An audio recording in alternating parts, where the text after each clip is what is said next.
Mistakes I have done as A international student. Final part എന്താണെന്ന് പറഞ്ഞാൽ ഇതൊക്കെ നമ്മൾ സബ്മിറ്റ് ചെയ്യുമ്പോൾ ഗ്രൂപ്പ് അസൈൻമെൻറ്റ്സ് ഉണ്ടാവും. ഇപ്പോൾ ഒരു 15 മെമ്പേഴ്സ് ഒക്കെ ഉണ്ടാവും. അപ്പോൾ പല കൺട്രീസിലുള്ള ആൾക്കാരെ ഒന്നും ചെയ്യാതെ ഇരിക്കുന്നവരുണ്ട്. അപ്പോൾ അസസ്മെൻറ്റ് ഫോം എന്ന് പറഞ്ഞിട്ടൊരു ഫോം ഉണ്ട്. അതിൽ നമ്മൾ ഗ്രൂപ്പിലുള്ളവർക്ക് തന്നെ അങ്ങോട്ടും ഇങ്ങോട്ടും എല്ലാം മാർക്ക് ഇടണം. അതുപോലെ എന്തൊക്കെ നമ്മൾ ഓരോരുത്തരും ചെയ്തു അതിനെപ്പറ്റിയൊക്കെ എഴുതേണ്ടതുണ്ട്. ചെയ്യാത്തവർ നമ്മൾ അതേപടി ചെയ്തിട്ടില്ല എന്നുള്ള രീതിയിൽ തന്നെ കൊടുക്കുമ്പോൾ കൊളാബറേഷൻ എന്നുള്ള മാർക്ക് ഉണ്ടെന്ന് തോന്നുന്നു.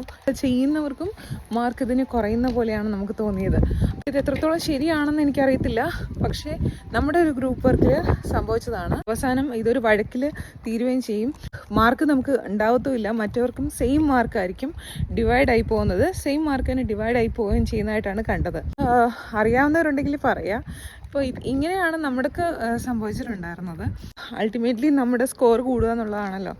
ഇങ്ങനെയാണ് ഇവർ ചെയ്യുന്നതെങ്കിൽ നമുക്ക് സ്കോർ കൂടുന്നതാണല്ലോ നമ്മുടെ ഇതെന്ന് പറയുന്നത്. അപ്പോൾ അങ്ങനെ ഒരു ഇൻസിഡൻറ്റ്.